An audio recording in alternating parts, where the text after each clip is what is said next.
Dan firman-Mu itu merubahkan setiap kami Bapa. Kami hadir, kami pulang, kami merasakan sukacita, merasakan kebebasan, mengalami pemulihan di dalam Tuhan. Terima kasih Bapa, terima kasih. Kami undang Roh Kudus hadir memenuhi ruangan ini. Dalam nama-Mu kami berdoa dan mengucap syukur. Mari sama-sama katakan, amin. Shalom, shalom semuanya. Ya, aku percaya teman-teman yang hadir ini semua penuh dengan sukacita siang hari ini dan excitement untuk mendengar kebenaran firman Tuhan walaupun di jam-jam rawan. Nah, siang hari ini kita sama-sama yuk siapkan hati kita, pikiran, telinga kita, yuk kita mau tundukkan di kaki Tuhan, kita mau dengar apa sih yang Tuhan mau ngomong siang hari ini. Oke, kalau bicara tema, teman-teman mungkin udah ada yang lihat atau kalau belum ada yang tahu bahwa siang hari ini, kalau teman-teman suka tema dan ada yang mau catat, silahkan catat bahwa siang hari ini firman Tuhan akan sharing tentang all you need is less. Ya, all you need is less. Jadi sebetulnya yang kita butuhkan semuanya ini tuh ada rasa cukup. Nah, apa sih sebetulnya definisi atau praktikal konkretnya di dalam kehidupan kita sebagai anak-anak muda ya teman-teman ya. Di dalam 2 Timotius 4 ayat 3 sampai 4. Nah, kita belajar selapis demi selapis ya teman-teman. Saya bantu bacakan 2 Timotius 4 ayat 3 sampai 4. Karena apa? Akan datang waktunya orang gak dapat lagi menerima ajaran sehat, tetapi mereka akan mengumpulkan guru-guru menurut kehendaknya untuk memuaskan keinginan telinganya. Mereka akan memalingkan telinganya dan kebenaran dan membukanya bagi dongeng. Ya, jadi ini yang dikatakan dalam 2 Timotius, jadi bakal datang waktunya. Jadi orang-orang tuh ngumpulnya sama yang cocok aja, yang enak di kuping, yang enak didengar, yang bahkan bisa ngumpulin guru-guru palsu atau orang-orang pinter, orang-orang hebat, orang-orang bisa berbicara, bisa ngasih nasihat, bahkan mungkin motivator-motivator yang kayaknya nih frekuensinya cocok nih sama kita.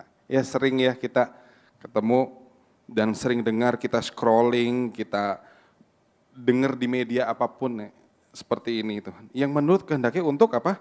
Untuk cuman ngenakin kuping kita teman-teman. Ya, bahkan ternyata nggak sedikit dari mereka memalingkan dari kebenaran dan membukanya bagi dongeng. Itu yang kerap kali praktek-praktek itu terjadi di kalangan kita semua, bahkan bukan hanya di anak-anak muda teman-teman. Nah siang hari ini supaya kita mengerti bahwa apa yang Tuhan mau singkapin sama kita itu bukan hal yang cuman mengenakan kuping kita. Jadi kita jadi anak-anak Tuhan, jangan mau yang nyaman-nyamannya aja, jangan mau yang enak-enaknya. Bahkan seringkali nanti kita ketemu momen-momen hidup kita nggak seperti yang kita mau kok teman-teman. So siang hari ini kita belajar bahwa ternyata all you need is less. Jadi sebenarnya di dalam kehidupan ini tuh kita dihadapkan oleh pilihan-pilihan yang sifatnya ilusi teman-teman. Ya, jadi sering kita scrolling di media sosial, lihat ini lagi apa sih, beritanya lagi hype apa sih, ini lagi tren apa sih, ini lagi mengarah kemana sih. Paling simple tangan kita scrolling di handphone kita, betul ya? Siapa yang nggak punya handphone di sini? Yang nggak main media sosial siapa? Ada nggak? Oh ada juga. Oke, iya. Kita semua nih rata-rata mungkin 99% kita hidup di dalam genggaman media sosial ya teman-teman. Tapi itu yang bikin kita hidup dalam pilihan-pilihan yang sifatnya ilusi teman-teman. Yang nggak ada dasarnya. Ya banyak anak-anak muda sering pengennya serba instan, serba cepat, serba praktis. Oh ada kesempatan ini nih, kita coba. Siapa tahu berhasil, siapa tahu menguntungkan, coba. Setelah dicoba apa? Kejebur apa? Cilaka. Sering kali kita anak-anak muda begitu ya. Karena apa? Karena serba dibuat instan di era sekarang ini. Terus juga banyak yang mikir, sekarang nggak perlu kerja keras. Kerjanya kerja apa? Kerja cerdas. Kerja cerdas di mana? Di handphone, di mana yang paling cepat aja deh. ya, sekarang nih banyak trennya judi online, ya pinjaman online, semuanya serba online teman-teman. Semuanya di dalam genggaman tangan kita. Sangat mudah diakses kapanpun, dimanapun dan siapapun. Nah, itu hasilnya kita ditawarkan oleh pilihan-pilihan yang sifatnya ilusi. Kalau zaman dulu, zaman mungkin orang tua kita, zaman Om Steven, Om Robert, kita nggak ditawarkan banyak pilihan, dia kerja adanya ini, udah dagang, udah jualan, udah itu aja sampai fokus, sampai benar-benar ternyata dengan nggak banyak pilihan, hidup mereka bisa terus dipakai dan konsisten dan fokus. Kalau kita sekarang susah teman-teman. Ada ribuan, puluhan ribu pilihan dan keputusan yang ditawarkan dalam kehidupan kita ya. Every second keluar yang baru, lihat ini, keluar muncul tren ini, gampang sekali dan kita kalau nggak bisa pilih-pilih, kita akan mudah sekali mencicipi demi mencicipi teman-teman. Ya saking ditawarkan banyak pilihan. Sampai akhirnya apa? Karena terlalu picky, terlalu milih-milih, maunya yang ini. Sekarang Gen Z dikenal dengan, wah kerjanya maunya yang gini aja nih. Wah dihantam masalah sedikit nggak kena nih. Ya teman-teman sering ya. Nah jangan sampai ada gen-gen itu di tempat ini teman-teman. Jadi kita harus jadi anak, nggak apa-apa kita Gen Z dalam eranya, tapi kita Gen Z yang berbeda. Gen Z nggak yang sama dengan, atau milenial yang nggak sama dengan kebanyakan orang. Ya, sampai akhirnya milih-milih cari kerjaan aja susah sekarang. Ya 2 bulan pindah, 3 bulan pindah, nggak ada yang konsisten. Ya, zaman papa mama kita gimana? Kerja sampai puluhan tahun, belasan tahun di bidang yang sama teman-teman. Dan itu menghasilkan mereka ketahanan uji. Orang-orang tua kita zaman dulu tuh hebat-hebat teman-teman.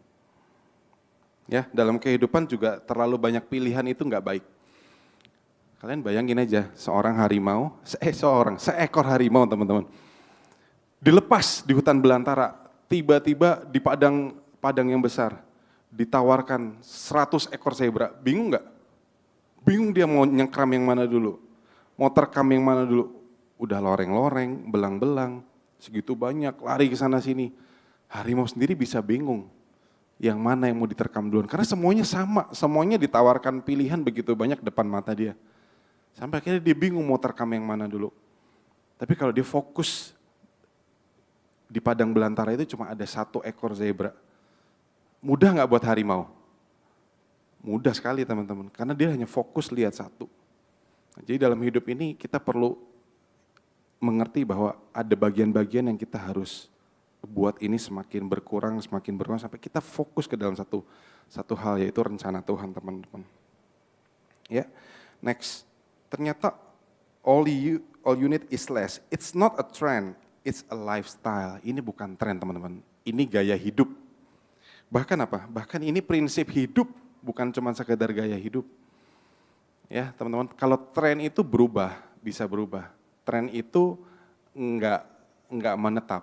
Tapi kalau kita bicara sampai ini adalah sebuah prinsip hidup, wah ini gak akan berubah teman-teman. Kalian sekali pegang, sekali mengerti, tahunan, belasan tahun, puluhan tahunan, hidup kalian akan berpegang pada hal yang benar teman-teman.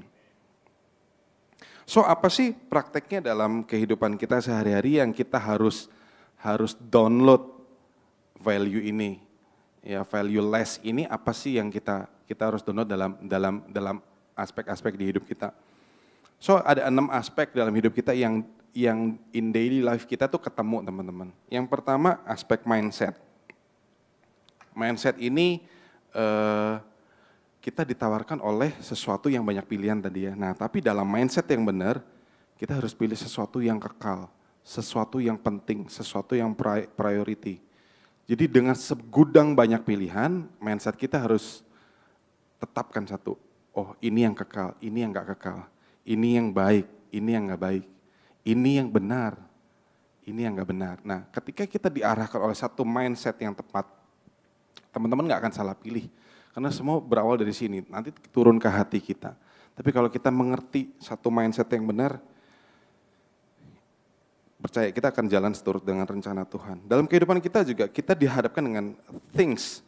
Jadi dengan berbagai macam tawaran, ada hal-hal yang ternyata itu bukan prioritas kita untuk kita beli atau kita miliki. Setuju ya? Kita mungkin bisa punya banyak jam tangan, tapi ternyata yang dipakai cuma satu. Ya, kita udah punya satu aja. Lebih sering lihat handphone atau lihat jam tangan? Handphone, aneh ya kita ya. Tapi itu fakta teman-teman, termasuk saya sendiri. Jadi saking terlalu banyak pilihan, toh kita juga itu bukan jadi satu hal yang prioritas.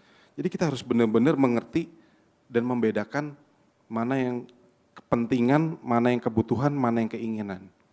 Nah itu bergerak dan ditawarkan dan dipampang di media sosial, di platform e-commerce dan lain-lain itu gampang. Tinggal CO aja. Nah ini bahaya teman-teman, kalau kita nggak punya kendali, nggak punya kontrol, ini akan mudah sekali untuk kita nggak ada batasannya teman-teman. Jadi bisa bedain mana prioritas, mana yang super prioritas dalam hidup kita. Setuju anak-anak muda? Oke, dalam kehidupan sehari-hari kita ditawarkan dengan poin ketiga itu time, ya yang mempengaruhi dalam aspek hidup kita ya. Jadi apa? Hari ini kalian harus mulai mikirin 2 tahun lagi, 3 tahun lagi aku mau jadi apa nih? Mau kerja apa? Kerucutkan pikiran dan visi kita sama yang Tuhan mau. Ini selaras nggak sih sama yang Tuhan mau? Jangan dengan karena terlalu banyak options, kita cari yang cepat. Saya juga dulu sempat tergoda, kayak dulu teman-teman main robot online, robot trading. Itu kalian pernah dengar ya teman-teman ya? 500.000, wah nanti bisa gulung. Sampai akhirnya ternyata juga nggak membuahkan hasil apa-apa. Kita selalu berharap yang cepat. Nggak usah kerja, nggak usah capek-capek, tinggal setor aja, tiba-tiba Tuhan lipat gandakan. Nah ini paham-paham yang ngaco teman-teman. Jadi kelola masa depan kita jangan sampai kita salah pilih, jangan sampai kita nganggur teman-teman. Ya, ini anak-anak muda jangan pilih enaknya aja, harus kerja teman-teman. Harus capek, harus mau capek anak-anak muda. Jadi harus bisa ngatur waktu kita istirahat. Waktu kita nanti mungkin ada olahraga, latihan jasmani, terus ada hari-hari diisi dengan hal-hal yang produktif. Karena kalian nggak bisa beli waktu teman-teman. Seringkali juga saya merasa 24 jam tuh kurang, nggak cukup. Sampai saya bilang sama Tasya, coba ya sehari 48 jam ya, kayaknya mungkin yang harus bisa diselesaikan sehari bisa selesai. Tapi nyatanya enggak teman-teman, kita semua dikasih waktu yang sama Tuhan, 24 jam sehari. Kita harus bagi 8 jam istirahat, 8 jam bekerja, 8 jam aktivitas yang lainnya. Nah tapi di tengah-tengah itu kalian dituntut untuk punya waktu sama Tuhan. Ya, ini masih basic life kita. Waktu itu mempengaruhi bagaimana nanti kita memutuskan sesuatu. Nah poin keempat, poin relation. Nah gimana sih all you need is less dalam bentuk relationship kita. Nah kita secara bijak, kita pilih teman-teman, ini circle yang kita mau pertahankan. Ini mau dibawa kemana nih hubungan kita. Jangan tiap malam hangout nggak jelas misalnya. Atau tiap weekend hangout nggak jelas. Tapi kalau siang hari ini kalian tetapkan bahwa circle kalian di kaki Tuhan nih, siang hari ini, kalian nggak salah pilih teman-teman. Amin. Karena ini keputusan yang nggak semua anak muda mau putusin lah teman-teman. Ya kita ada hari ini karena waktu-waktu yang lalu Tuhan panggil kita dan kita putuskan untuk ada di kaki Tuhan. Untuk follow Tuhan, untuk melayani Tuhan minggu demi minggu. Ya, jadi circle mana yang benar-benar membawa pengaruh dalam hidup kita. Kalau ternyata ini nongkrong gini, kalian dikasih hati nurani dan pikiran yang bisa membedakan. Kalian ini nongkrong ini bawa benefit apa buat hidup kita. Kalian harus reflect dan review hidup kalian kalau ternyata ini cuma nongkrong-nongkrong, ngomongin sesuatu yang nggak nambah value dalam diri kalian, nah ini kalian bisa sortir lah. Ini jadi prioritas ke-5, ke-7, ke-10. Tapi kalau kalian punya prioritas, contoh kompak, kita di tempat ini ada kompak. Kalau teman-teman rasa kompak ini nambah value dalam hidup kita, ya, kalian harus menangin komunitas ini. Kalian harus menangin gimana pun caranya kalian harus bisa tergabung dalam kompak. Atau dalam komunitas pertemuan, atau dalam ibadah-ibadah seperti ini. Karena itu menentukan circle apa yang kalian bisa ikuti dan nambah value apa dalam hidupmu. Setuju ya? Masih nyambung ya sampai sini ya. Yang kelima, dalam hidup kita ditawarkan sekarang semua serba apa? Digital. Ya, cuman modal handphone di tangan kita, semua kita bisa akses. Bisa akses, kalian mau tanya apa, mau cari apa aja, semua kalian bisa temukan. Nah, tapi kalian harus sortir. Hal-hal apa, jempol kita tuh jahat teman-teman. Kalian harus pisahkan mana yang bikin toksik, mana yang bikin detox dalam hidup kita nih. Kita harus pisahkan. Kalau enggak teman-teman, kalian bisa aja Sabtu Minggu gereja pelayanan, hari-hari berlalu kalian bisa tersesat. Kenapa? Karena begitu dahsyatnya pengaruh digital dalam hidup kita. Oh, zaman orang tua kita nggak ada gitu-gitu, jadi nggak ada pilihan, nggak ada wawasan yang terlalu cepat untuk diserap. Tapi hari-hari ini beda teman-teman. So teman-teman harus mampu misahin, harus bisa detox konten-konten atau media yang nggak nambah value dalam hidup kalian. Ya kalau misalnya Instagram atau YouTube, kalian tontonlah yang betul-betul bisa merubah paradigma kalian, nambah ilmu baru, nambah pengetahuan baru. Nah itu yang diikutin. Selebihnya jangan. Nah yang terakhir, poin ke-6 adalah yang mempengaruhi dalam hidup kita itu food, makanan. Siapa yang suka makan? Semua suka makan. Seringkali ada yang nggak tahan masuk satu restoran pesan A, B, C, D. Nggak habis juga teman-teman. Jadi, nah ini yang kita mesti kontrol. Apa yang masuk ke perut kita, apa yang kita lihat, apa yang kita makan. Itu kita mesti kontrol. Jangan sampai makanan ini jadi bikin tubuh kita jadi nggak sehat. Setuju ya teman-teman? Jadi ketika kita bisa berkata cukup, jadi ya pesan ini kita harus batasi nih, makan yang penting, makan makanan yang lebih bernutrisi. Ya, ini praktikal hari-hari dalam hidup kita. Oke, so di dalam praktek-praktek poin-poin besar dalam hidup kita, siapa aja sih yang berpengaruh? Nah, saya bagi ke dalam 4 kategori lagi teman-teman. Nah, dalam ibadah dewasa muda hari ini, kalian ada di dalam poin pertama yaitu young generation. Setuju ya? Nah, seringkali kita ditawarkan oleh keinginan-keinginan yang kita mau apa? Mau pamer. Kita mau apa? Terus compare sama orang lain punya apa, kita nggak punya, orang lain kemana, kita nggak kemana-mana, orang lain beli apa, kita nggak beli apa-apa. Sering kali compare terus. So dalam comparing itu menghasilkan apa? Orang lain mencapai ini, kita nggak mencapai. Terus hidup kalian dipaksa untuk membandingkan satu dengan yang lain. Yang akhirnya apa? Lama-lama kalian terbawa jauh dari panggilan Tuhan. Ya, hidup kita cuman dihiasi oleh ambisi-ambisi pribadi kita. Ya kita hebat di satu bidang, kita maunya tampil, kita maunya show off, kita maunya dilihat orang, dilirik orang. Ya, wah kita hebat, kita berkarisma. Ya itu manusiawi teman-teman. Anak-anak muda semua maunya apa? Semuanya divalidasi, betul ya? Dilihat, dipandang, dilulukan. Nah ini bahaya teman-teman. Kalau kita nggak taruh batasan dalam hidup kita, ini bahaya karena kita bisa apa? Kita bisa terbawa jauh dari panggilan Tuhan. Yang kedua, parenting. Ini buat teman-teman yang mungkin beberapa sudah berkeluarga dan punya karuniai anak, ini juga penting teman-teman, bahwa dalam praktek hidup kita harus taruh batasan. Kita nggak bisa jadi orang tua yang perfeksionis teman-teman. Kita tuntut anak ini itu. Tapi nyatanya itu semua kita menjadi apa yang anak kita mau itu semuanya dikontrol sama kita. Saking terlalu perfeksionisnya akhirnya kita ketemu momen dia nggak bisa seperti sama yang kita mau. Dan kita apa? Kita stres.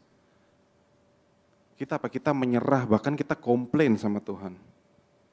Tapi yang sering terjadi apa? Jadi compare dengan gaya hidup rumah tangga orang lain. Oh, si A ngajarin anak begitu, si B ngajarin anak begini. Dan itu belum tentu value yang sama teman-teman. Tapi apa? Tujuannya adalah supaya kita hadir dalam kehidupan anak-anak. Betul-betul hidup kita bisa merubahkan hidup mereka, teman-teman. Contoh, ketua-ketua kompak, saya bertanggung jawab untuk anggota-anggota kompak saya, as a parent di kompak saya, supaya apa? Hidup mereka berubah, cara pandang mereka berubah. Nah itu tugas orang tua teman-teman ya. Dan itu tugas orang-orang tua kalian yang dipercayakan Tuhan. Sehingga apa? Pada akhirnya mereka punya satu nilai yang dianut. Kalau anak-anak saya tumbuh dengan tanpa saya taruh nilai dalam hidup mereka, sok gede jadi seumuran kita, wah dia bisa brutal teman-teman. Dia bisa dengan leluasa memutuskan apa yang menurut dia penting. Kenapa? Karena semua orang merasa punya hak. Semua orang bebas memutuskan. Nah, parenting di dalam Tuhan nggak begitu teman-teman. Kita harus hadir, taruh nilai-nilai. Ya. Yang ketiga, productive person. Cepat aja. Jadi productive person itu kita dalam era-era yang produktif ya teman-teman ya. Kayak udah mulai magang, mulai kerja, nah kalian mesti ngerti tingkat produktivitas kalian harus sampai mana. Ya, dalam jangka pendek, jangka panjang, kalian harus tahu nih, kalian mau ngambil kerja di mana. Ngisi waktu kosong dengan apa. Nah, supaya kita jadi orang-orang yang produktif di dalam Tuhan. Dan harus memprioritaskan hal-hal yang impactful. Jadi kalau kalian nongkrong-nongkrong gak jelas, ayolah coba skip yuk anak-anak Tuhan di KOG, mulai sortir. Minggu demi minggu, ini nggak bawa benefit. Nah, kalian fokus ke hal-hal komunitas yang bikin kalian lebih maju. Terus milih network, koneksi yang nambah nilai, yang visinya selaras dengan kalian. Sehingga ketika kita produktif, kita nggak salah ambil pergaulan teman-teman. Amin. Yang terakhir, ya kategori yang terakhir itu di dalam gereja dan pelayanan. Nah ini yang minggu demi minggu, bahkan di tengah-tengah minggu kita ketemu ya dengan teman-teman sepelayanan kita. Ini yang harus kita fokus kepada hal-hal yang mendasar. Ya ditulis kan fokus kepada apa? Baca kitab suci, doa tiap hari, kalau mau tumbuh, tulisannya kecil ya teman-teman ya. Tapi itu yang mendasar, kita ngasih batasan. Kalau kita nggak ngerti bahwa ini adalah foundation, ini susah teman-teman. Kalian ke gereja cuman absen aja, kasih kolekte dan pulang dan hidup kalian nggak berubah. Tapi kalau kalian ngerti value-value mendasar bahwa ikut Tuhan ya belajar, kenal isi hati Tuhan lewat apa firman-Nya. Lewat apa doa, hubungan pribadi sama Tuhan. Kalau kalian mau tumbuh.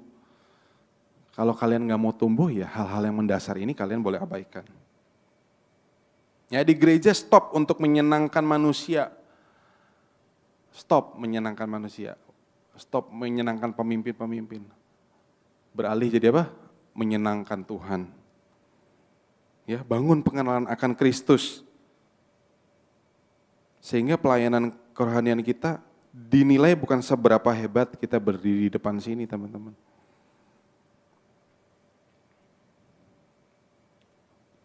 Amin, ngerti ya teman-teman ya. Dalam pelayanan seringkali kita juga harus kikis ego kita loh teman-teman. Ya, hal-hal yang enggak sesuai dengan maunya Tuhan. Ya, jadi jangan sampai kita ngerasa, wah kita hebat, kita layak disorot, kita layak diekspos. No, enggak perlu teman-teman. Amin. So all you need is less itu bagaimana kita merasa cukup. Nah, merasa cukup itu enggak sama dengan pasrah. Beda ya teman-teman ya. Dan pasrah itu bukan berarti rendah diri teman-teman. Contoh.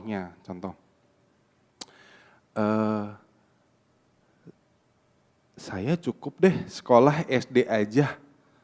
Nggak perlu tinggi-tinggi kayak yang lain, cukup.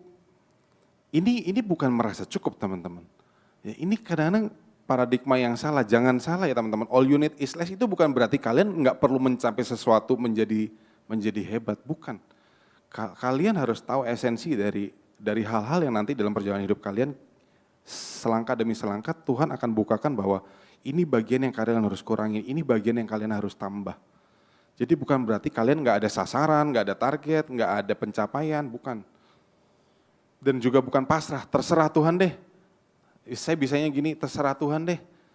Juga bukan begitu teman-teman. Ada usaha. Nah nanti kita dalam bagian berikutnya kita akan belajar bahwa ternyata all unit Islam ini bukan hanya di pikiran kita terus menyerah sama Tuhan. Bukan, kita harus bertindak teman-teman. Ya, dalam Mazmur 90 ayat 12, ini kata-kata yang bagus banget dan ada lagunya teman. Ajar kami Bapa menghitung hari-hari. Agar apa? Agar kami beroleh hati bijaksana. Kalau kalian gak taruh hati yang bijaksana untuk menimbang mana yang kalian harus skip, mana yang kalian yang harus ambil, berat teman-teman. So kalian harus minta sama Tuhan, Tuhan ajar aku punya hati yang bijaksana. Gak gampang teman-teman. Kalian pasti akan ditawarkan hal-hal yang sangat menggiurkan, yang kalian mau tolak susah, yang kalian kalau nggak ambil sayang. Betul nggak? Banyak banget termasuk kita orang-orang dewasa teman-teman, nggak hanya anak-anak muda. Kalau kalian nggak ambil rugi nih, kapan lagi kesempatan datang. Tapi kalau kalian nggak ambil, sayang juga. Tapi ternyata ketika kalian nggak ambil, itu yang Tuhan mau. Bisa loh teman-teman. Tapi belum tentu juga kalian nggak ambil itu Tuhan yang mau, bukan.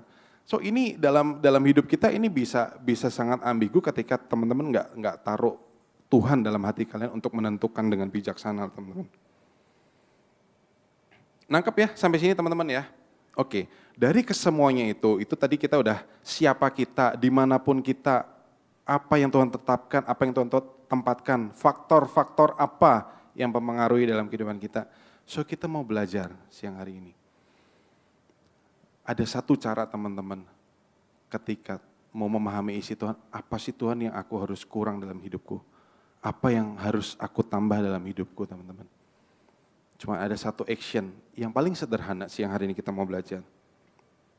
Next. Kita harus jadi bejana yang kosong. So simple. Kalau kita nggak jadi bejana yang kosong, semuanya sia-sia. Tuhan mau kerjakan apa sia-sia. Nanti kita belajar ya teman-teman. So all you need is less, itu bukan sekedar gaya hidup jasmani, tapi prinsip rohani yang mendasar, yang benar-benar kita butuhkan bukanlah lebih banyak hal. Tapi apa? Tapi lebih banyak unsur Tuhan dalam hidup kita. Kalian mau hebat, mau main alat musik semua bisa, mau WL bisa, mau ngedance bisa, mau ngurapin orang bisa, whatever. Tapi bukan itu yang Tuhan mau. Itu hanya lipstick aja teman-teman. Tapi kalau bejana-bejana hati kita nggak dibikin kosong, bahkan empty di hadapan Tuhan, Tuhan nggak akan bisa bergerak dengan leluasa teman-teman. Yuk kita belajar ya.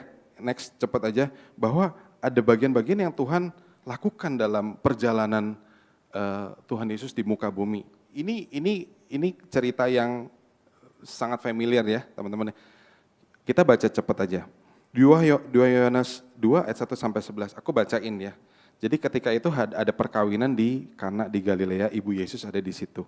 Yesus dan murid-muridnya diundang ke perkawinan itu teman-teman. Ketika kekurangan anggur, ibu Yesus bilang sama Tuhan Yesus, Yesus, mereka kehabisan anggur. Nah, Tuhan Yesus jawab gini, Ibu, mau apa engkau daripadaku? Katanya Tuhan. Ya, dia sebagai anak Tuhan Yesus jawab itu. Tapi Yesus berkata kepada pelayan-pelayan, kepada ibunya, saatku belum tiba mah.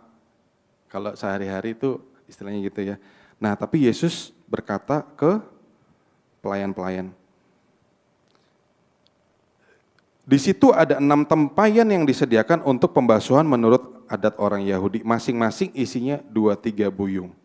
Nah, Yesus berkata kepada ini poinnya adalah teman-teman. Ketika Yesus berkata kepada pelayan, isilah tempayan-tempayan itu penuh dengan air, maka mengisinya sampai penuh. Jadi ketika pelayan-pelayan itu mengetahui bahwa nggak cukup anggur nih, tempayannya kosong nih, dia ngerti, dia tahu betul, dia nggak bisa berbuat apa-apa.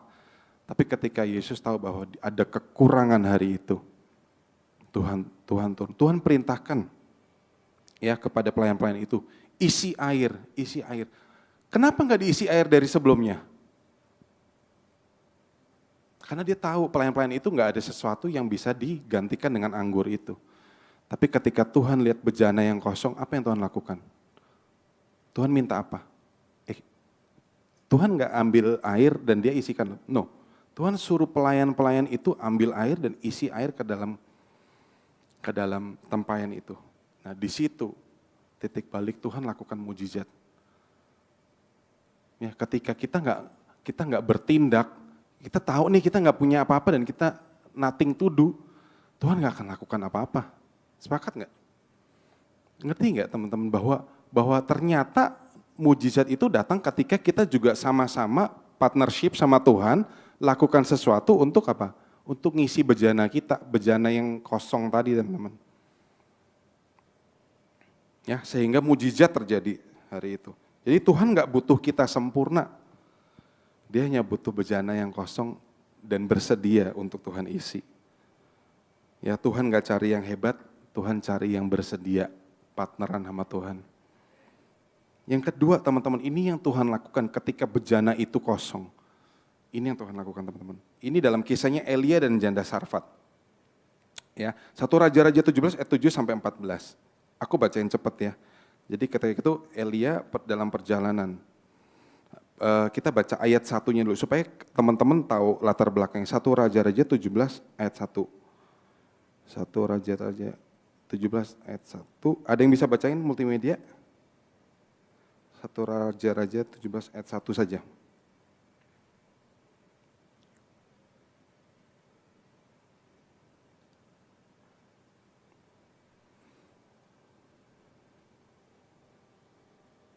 Di dalam kitab 1 Raja-Raja 1 ayat yang ke-17, demikianlah firman Tuhan. Lalu perempuan itu berkata kepadanya, Tuanku sendiri telah bersumpah demi Tuhan Allahmu kepada hambamu ini. Anakmu Salomo akan menjadi raja sesudah aku dan ia akan duduk di atas tahtaku. 1 Raja-Raja 17 ayat 1 ya? 1 Raja-Raja 1 Raja-Raja 1 Raja-Raja 17 ayat 1, demikianlah firman Tuhan. Judul perikop Elia di tepi sungai Kerit. Lalu berkatalah Elia, orang Tisbe, dari Tisbe Gilead kepada Ahab. Demi Tuhan yang hidup, Allah Israel yang kulayani, sesungguhnya tidak akan ada embun atau hujan pada tahun-tahun ini, kecuali kalau kukatakan. Ya, sesungguhnya apa? Tidak akan ada embun atau hujan pada tahun-tahun ini. Jadi ini lagi tengah musim kering teman-teman, kering betul-betul kering. Karena itu yang dikatakan sama Elia dalam 1 Raja 17 ini. Tapi kita loncat teman-teman. Ketika perjalanan itu Elia ketemu dengan janda Sarfat. Bersiaplah pergi ke Sarfat yang termasuk wilayah Sidon dan diamlah di sana. Ini ayat 9-10. Ketahuilah aku telah memerintahkan seorang janda untuk memberi engkau makan. Ini Tuhan yang ngomong ya teman-teman sama Elia. Sesudah itu ia bersiap lalu ke Sarfat. Sampai di pintu gerbang itu tampaklah di sana seorang janda mengumpulkan kayu api.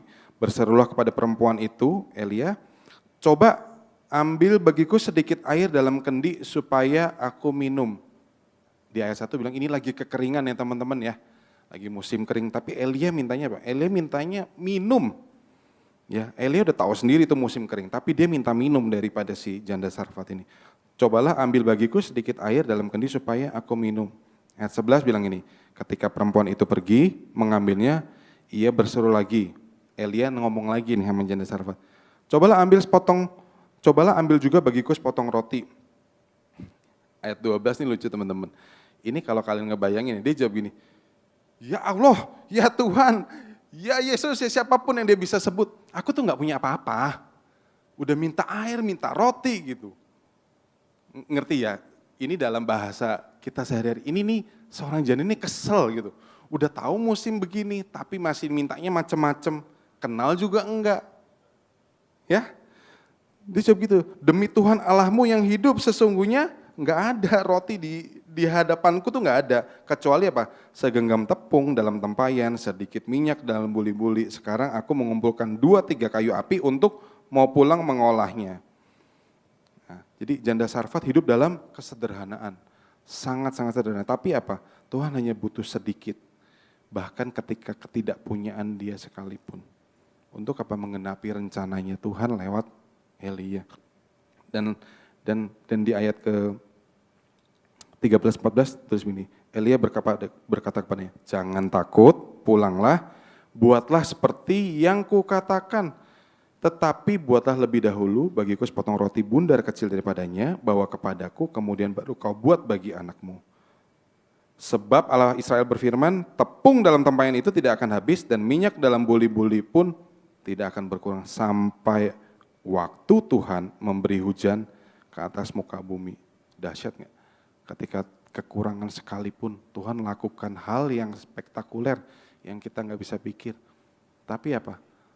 Tapi dia serahkan semuanya. Nggak punya air juga, nggak punya mungkin saat kekeringan. Roti segenggam tepung doang. Dan itu buat anak-anaknya, buat kehidupan terakhir dia. Ternyata dia kasih buat Tuhan. Yang ketiga teman-teman, ini juga yang nggak asing buat kita. Tuhan berperkara apa? Lewat 5 roti dan 2 ikan. Ya, di Yohanes 6 ayat 1-13. Multimedia tayangin satu klip deh. Kemarin aku dikirimin sama Dodi, lucu juga nih orang bikin AI sekarang videonya kan bisa short clip gitu. Ini mungkin kalau teman-teman bayangin kejadian Tuhan Yesus memberi makan 5.000 orang itu, kayak begini nih kira-kira teman-teman.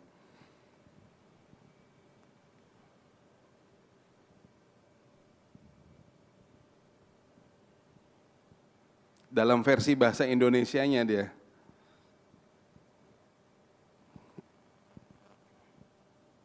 Bisa?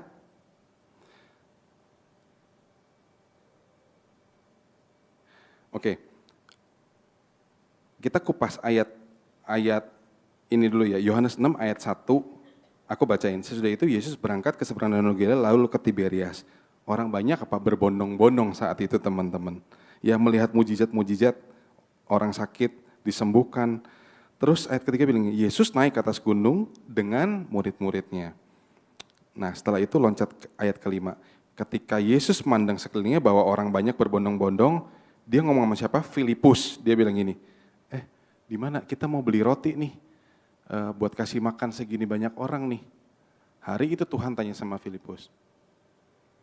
Ya, Tuhan tanya Filipus, di mana kita beli roti? Supaya apa? Orang-orang ini bisa makan. Nah hal itu dikatakannya untuk mencobai dia, si Filipus, bahwa sebenarnya apa? Tuhan sebenarnya tahu, Tuhan mau ngapain detik itu, Tuhan sangat ngerti. Ya di ayat ke-6 bilang gitu. Tapi hal itu dikatakan sama Tuhan ke Filipus. Supaya dia ngetes, lu punya apa sih, kita punya apa. Ini videonya teman-teman. Lo lihat ini kan, 5 roti, 2 ikan. Gimana caranya ini cukup buat tuh 5.000 orang. Ya, tapi Yesus bilang bawa aja. Ya udah sih, gua mah ikut aja. Luar biasa, ini semua sisa dari 5 roti dan 2 ikan. Bro, awalnya cuma 5 roti, 2 ikan, sekarang sisa 12 bakul penuh. Ini bukan cuma kenyang bro, ini keterlaluan kenyangnya. Tuhan bener-bener di luar logika sih. Lucu ya, ini AI teman-teman. Jadi ketika itu Tuhan tanya sama Filipus, punya apa sih? Kita punya apa? Nih orang banyak yang udah nongkrong nih, jadi kita mau kasih makan apa? Nah, jawab Filipus sama Tuhan Yesus bilang ini, roti seharga 2 dinar aja nggak akan cukup buat mereka ini Tuhan. Sekalipun mereka dicuilin kecil-kecil nggak akan cukup Tuhan. Nah tapi ini titik baliknya, tiba-tiba muncul muridnya yaitu Andreas, saudara Simon Petrus. Terus dia bilang, Tuhan di sini ada seorang anak yang mempunyai 5 roti jelai dan 2 ikan. Tetapi apa artinya buat semua orang ini, sebanyak ini Tuhan. Nah di sini ketika Tuhan katakan, Tuhan challenge deh, kamu punya apa buat kasih makan? Behind itu Tuhan sebenarnya udah tahu dia mau lakukan mujizat buat kasih makan. Tapi dia tanya sama Filipus, Filipus, muridku, kita punya apa? Kita mau ngasih makan apa? Enggak ada nih Tuhan. Bahkan kita beli roti aja yang harganya 2 dinar, enggak cukup loh Tuhan kita bagi-bagi. Nah Tuhan enggak nyerah, datanglah Andreas. Dia datang, Tuhan, aku udah cari-cari nih. Tapi rasa ini juga gak cukup Tuhan. Tapi ini yang bisa diserahkan sama Tuhan. 5 roti 2 ikan, seorang anak kecil. Dia kasih semuanya itu sama Tuhan. Dan di titik itu Tuhan lakukan mujizatnya. Gak mungkin, unexpected. Tuhan lakukan banyak hal yang kita sebenarnya gak ngerti. Ya, tapi ketika ada sedikit aja, ya bakul kalian ada sedikit aja, kasih itu sama Tuhan dan Tuhan akan lakukan something amazing dalam hidup kita. Nah, dalam kisah selanjutnya teman-teman, ini singkat aja cepat supaya kalian ngerti bahwa banyak sekali story yang di Alkitab ini diceritakan supaya kalian ngerti perbuatan-perbuatan Tuhan sampai di akhirnya kalian mengerti bahwa the empty vessel itu siap untuk Tuhan isi. Ya, Gideon dan pasukannya. Aku bacakan cepat. Adapun Yerubbaal, itulah Gideon dalam Hakim-Hakim 7. Dia di tengah di Bukit More ya, berfirmanlah Tuhan kepada Gideon. Dia lagi sortir untuk melakukan di medan peperangan. Terlalu banyak rakyat yang bersama-sama dengan engkau Gideon daripada yang aku kehendaki untuk menyerahkan orang Midian ke dalam tangan mereka. Jangan-jangan orang Israel memegah-megahkan diri terhadap aku sambil berkata, tanganku sendirilah yang akan menyelamatkan aku. Maka sekarang serukanlah kepada rakyat itu demikian, siapa takut dan gentar biarlah ia pulang dari pegulungan Gilead, lalu pulanglah 20.000 orang rakyat pasukannya. Tinggal berapa? Tinggal 10.000. Tuhan lagi sortir nih, ada hal-hal yang perlu dikurangin sama Tuhan lewat Gideon. Kebanyakan 32.000 kalau mau perang. Akhirnya 22.000 pulang. Karena apa? Karena ditanya, ayo ada yang berani enggak? Ada yang gentar enggak? Enggak berani silakan pulang. Pulang langsung 22.000. Sisa 10.000. Tuhan bilang lagi sama Gideon ayat keempat. Masih terlalu banyak, suruhlah mereka turun minum air. Maka aku akan menyaring mereka bagimu di sana. Siapa yang kau firmankan? Inilah orang-orang yang bersama dengan engkau. Dialah akan bersama-sama pergi bersama engkau. Barang siapa yang kufirmankan kepadamu, inilah orang-orang yang tidak akan pergi bersama dengan engkau, dialah yang tidak akan pergi. Ayat kelima, lalu Gideon menyuruh rakyat itu turun minum air. Barang siapa menghirup air dengan lidahnya seperti anjing menjilat, harus kau kumpulkan. Demikian juga semua orang yang berlutut untuk minum. Loncat lagi, akhirnya apa? Ayat ke-7 Tuhan bilang apa? Tuhan hanya pilih 300 orang dari 32.000 orang. Dan ternyata hari itu medan peperangan dimenangkan oleh Gideon.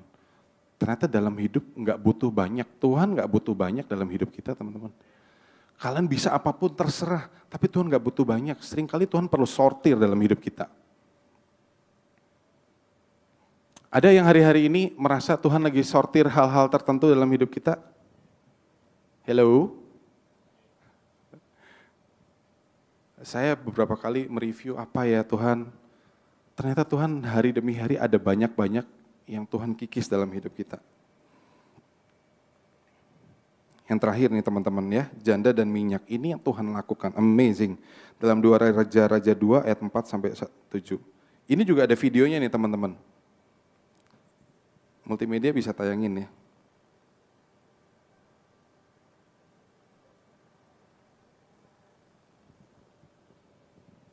Ini versi orang Indonesia. Gue cuma punya ini, minyak dikit. Tapi disuruh pinjem kendi segambreng. Masuk akal gak sih? Minyaknya gak habis-habis, gila.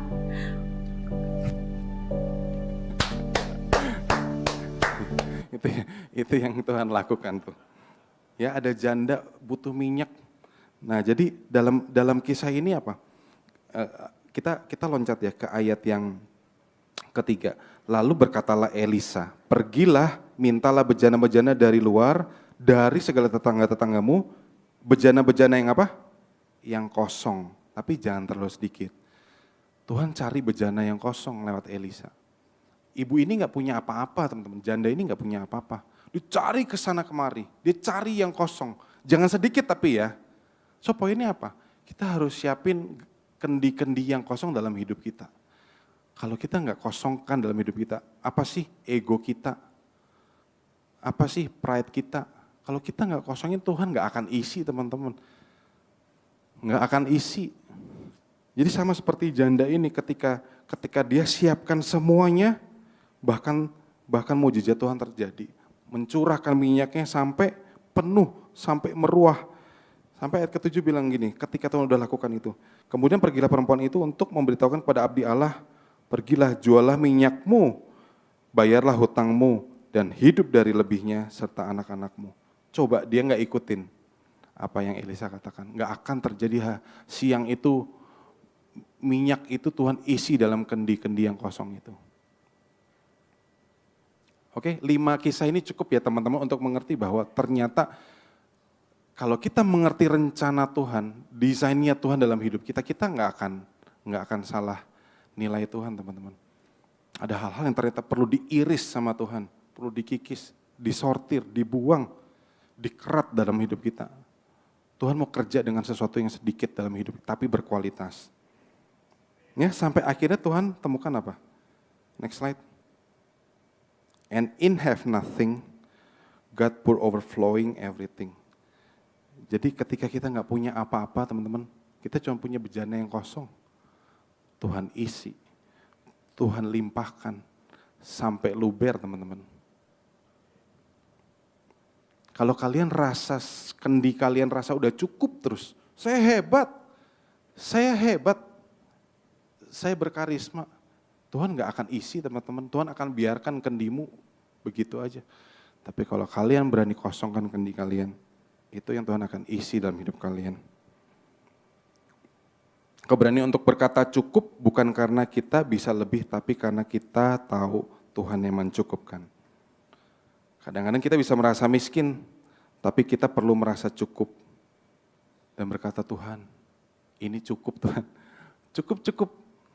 Pernah gak sih kalau kita makan di restoran, dituangin es teh tawar itu, sampai udah luber-luber, gak pernah sih ya. Tapi ketika udah mulai di pucuknya, kita cukup. Kenapa? Kata kita mengerti bahwa ini aja udah cukup buat saya. Nah kita harus bisa mengerti itu isi hatinya Tuhan.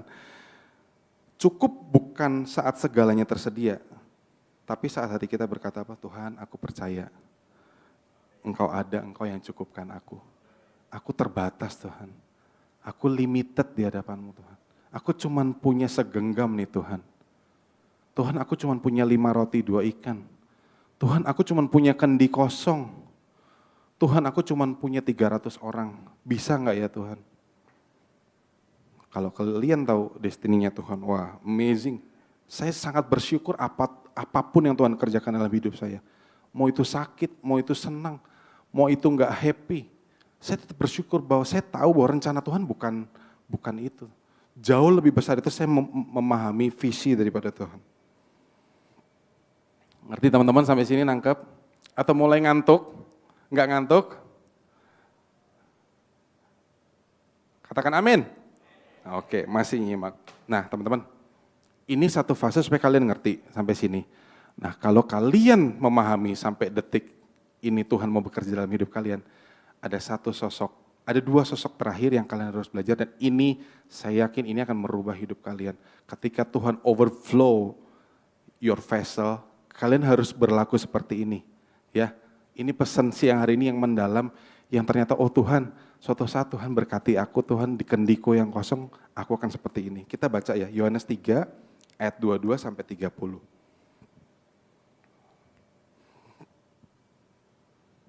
Yohanes 3 ayat 22 sampai 30 boleh dibacakan teman-teman multimedia.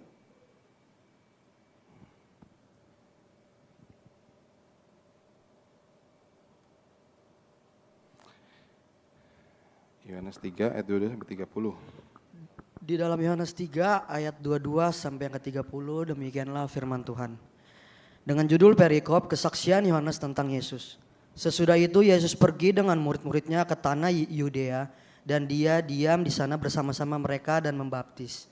Akan tetapi Yohanes pun membaptis juga di Ainon dekat Salim, sebab di situ banyak air dan orang-orang datang ke situ untuk dibaptis. Sebab pada waktu itu Yohanes belum dimasukkan ke dalam penjara. Maka timbullah perselisihan di antara murid-murid Yohanes dengan seorang Yahudi tentang penyucian. Lalu mereka datang kepada Yohanes dan berkata kepadanya, Rabi, orang yang bersama dengan engkau di seberang sungai Yordan dan yang tentang dia engkau telah memberi kesaksian, Dia membaptis juga dan semua orang pergi kepadanya. Jawab Yohanes, tidak ada seorang pun yang dapat mengambil sesuatu bagi dirinya kalau tidak dikaruniakan kepadanya dari sorga. Kamu sendiri dapat memberi kesaksian bahwa aku telah berkata, aku bukan Mesias tetapi aku diutus untuk mendahuluinya. Yang empunya mempelai perempuan, ia mempelai laki-laki, tetapi sahabat mempelai laki-laki yang berdiri dekat dia dan yang mendengarkannya sangat bersukacita mendengar suara mempelai laki-laki itu. Itulah sukacitaku dan sekarang sukacitaku itu penuh. Ia harus makin besar tetapi aku harus makin kecil. Amin.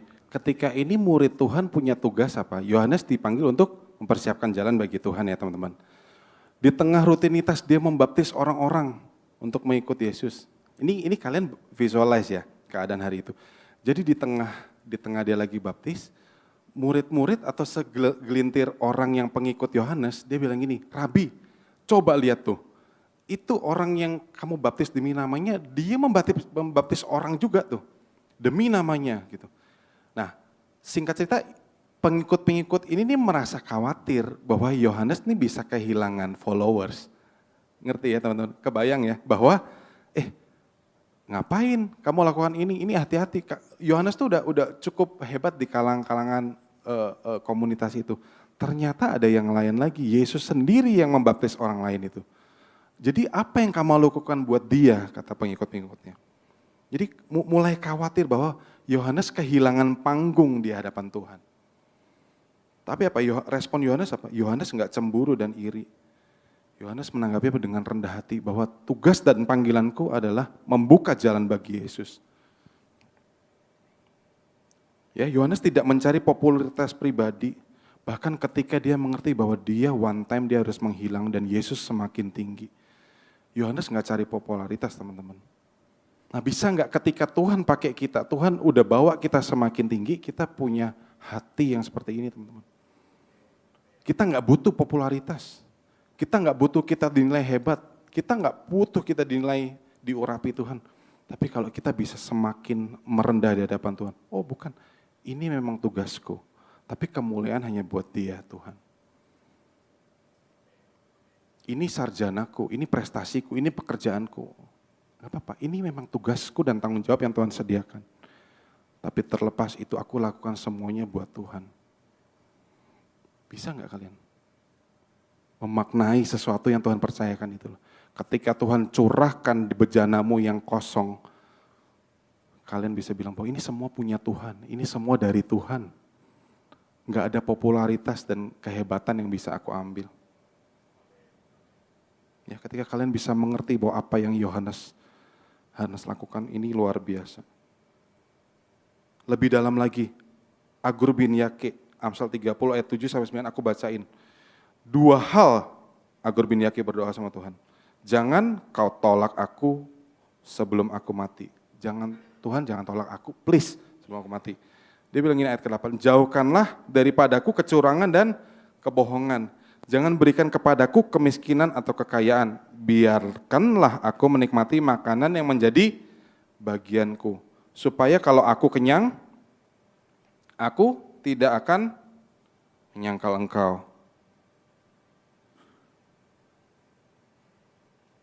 Supaya kalau aku kenyang, aku tidak menyangkal engkau. Dan berkata siapa Tuhan itu.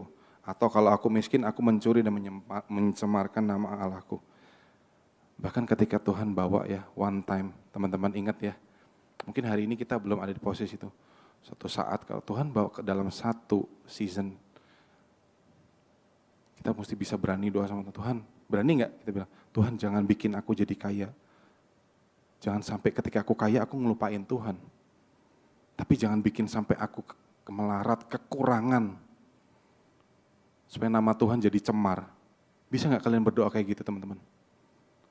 Kalian serahin itu sama Tuhan.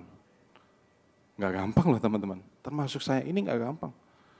Tapi bahkan ketika Tuhan izinkan di titik terendah saya, yang saya harus jaga nama Tuhan jangan sampai cemar. Ya, teman-teman semua di sini keadaan kita beda-beda. Tuhan punya rencana, story, apapun itu beda-beda. Tapi jangan sampai apa yang hari ini ada dalam kalian bikin Tuhan cemar. Atau ketika one time Tuhan berkati kalian, kalian lupa akan Tuhan segalanya. Siap nggak teman-teman? Kosongkan bejana kita. So, kalau kita udah kosongkan bejana kita, ini yang terakhir. Ini kiblat kita teman-teman. Matius 6 ayat 9 sampai 13. Ya, when less become more. Ketika rasa cukup itu aja udah cukup, tapi ternyata Tuhan tambahkan itu jadi lebih. Ya. Ini udah sangat familiar. Matius 6 ayat 9 sampai 13. Ini udah hafal di luar kepala. Tapi kalau kalian mengerti, ini yang Tuhan lakukan dalam hidupnya. Bapa kami yang ada di surga, dikuduskanlah namamu. Apa? Less of my name, more of your name. Saya nggak penting Tuhan. Tuhan yang lebih penting. Bapa kami ada di surga, dikuduskanlah namamu. Namamu, nama Tuhan. More of your name. Ya, bentuk pengakuan bahwa hidup kita bukan tentang memuliakan diri kita sendiri. Datanglah kerajaanmu, jadilah kehendakmu. Less of my will and more of your kingdom. Keinginanku terbatas Tuhan. Kemauanku suka ngaco, enggak sesuai dengan kemauanmu. Tapi biarlah rencanamu, your will be done. Not my will. Berikanlah kami pada hari ini makanan kami yang secukupnya. So less of greedy, less of worry, and more of trust. Kita nggak perlu jadi serakah untuk punya semuanya teman-teman. Setuju? Jangan mau semuanya, kalian akan masuk terus muntah nanti teman-teman. So kita harus berani berkata cukup. Ya, berani berkata Tuhan aku nggak khawatir, aku serahkan ini sama Engkau. Berikanlah kami makanan hari yang secukupnya. Itu bentuk ungkapan kita more of Him, trust to Him. Kita percaya Tuhan secukupnya aja yang penting ada hari ini. Ampunilah kami seperti kami juga mengampuni. Less of bitterness, entitlement, more mercy and healing. Ya, bentuk pengosongan diri kita. Kita nggak perlu membalas. Sakit nggak apa-apa, nggak usah balas teman-teman. Kekecewaan, rasa kita berhak. Tuhan, aku berhak nih. Tuhan, harusnya aku nih. Kita nuntut Tuhan. Nah, kita belajar. Less of entitlement. Mengampuni. Let go. Biar apa? Biar kasih. Kemurahan. Anugerah. Mercy and healing. Hidup kita diubahkan sama Tuhan. Janganlah membawa kami ke dalam pencobaan. Supaya apa? Kita less of pride, less of self-reliance. Jadi mengekspresikan ego kita, turunin ego kita. Kita mampu, kita selalu berasa diri kita mampu. Turunin ego kita, turunin kehebatan kalian deh, turunin. Supaya apa? Supaya kita nggak jatuh dalam pencobaan. Dan kita bisa ngakuin bahwa Tuhan, aku butuh Engkau. Ego kita dikikis. Supaya kita nggak sok-sokan di hadapan Tuhan, teman-teman. And more dependence. Bergantung sama Tuhan gitu. Doa saya tiap hari, Tuhan, jangan pernah tinggalkan aku. Itu aja, so simple. Ketika aku yakin dalam doa-doa kita tiap-tiap hari, Tuhan, jangan pernah tinggalkan aku. Karena itu apa? Itu everything, teman-teman. Ketika kalau aku merasa Tuhan tinggalin aku, itu udah hal yang hampa, betul-betul hampa dan aku kehilangan segalanya. Amin, more dependence sama Tuhan. Nah ini yang terakhir, karena apa? Engkaulah yang mempunyai kerajaan dan kuasa dan kemuliaan. So kita less ownership. Yuk teman-teman praise ownership boleh naik. Ketika kita merasa bahwa kita bisa less ownership, Tuhan seringkali apa? Kita akuin yang bukan punya kita, teman-teman. Kita anggap ini punya kita. Kita berhak. Kita layak. Aku ikut Tuhan, masa aku nggak naik ke mimbar? Masa nggak naik ke panggung? Aku ikut Tuhan masa melayani gini-gini aja? Nggak dianggap, kita rasa kita tuntut semua hal kita berhak teman-teman. Sampai kita lupa bahwa ternyata kita bukan owner. Kita pengelola doang teman-teman, bukan pemilik. Jadi ketika kita bisa less ownership, kita bisa more worship sama Tuhan. Ini kendi punyaku Tuhan. Tuhan, ini 5 roti 2 ikan milikku Tuhan. Tuhan, ini anggur yang kosong. Siang hari ini penuhi Tuhan. Ketika kita bisa mikir gitu aja deh bahwa semuanya itu punya Tuhan dan kita bisa minta Tuhan isi kapan aja. Atau ambil alih kapan aja. Artinya kita udah makin less dalam Tuhan. Kita semakin berkurang dan Tuhan semakin bertambah. Ya, less bukanlah kita kekurangan, bukan. Less itu bukan kita kekurangan. Less itu sengaja Tuhan buat ruang itu untuk mengalami bahwa Tuhan sendirilah yang memberi rasa cukup. Tuhan biarkan Filipus, punya apa? Gak punya apa-apa Tuhan. Tuhan tahu kok Tuhan mau ngapain. Tapi Tuhan izinkan gitu. Gak punya apa-apa kan? So kita mau kasih makan apa? Kalau Filipus tahu hati Tuhan, Tuhan kita gak punya apa-apa. Tapi Tuhan bikin sesuatu Tuhan. Buat kasih makan. Tujuannya buat apa? Kemuliaan nama Tuhan. Bukan buat kemuliaan Andreas, bukan buat kemuliaan Filipus. Ya, less itu bukanlah kekurangan, tapi itu ruang yang dibuat oleh Tuhan. Sehingga Matius 6 doa Bapa kami itu bukan permintaan untuk memiliki lebih. Tapi pernyataan bahwa kita menjadi cukup saat Tuhan yang menjadi segalanya. Amin teman-teman.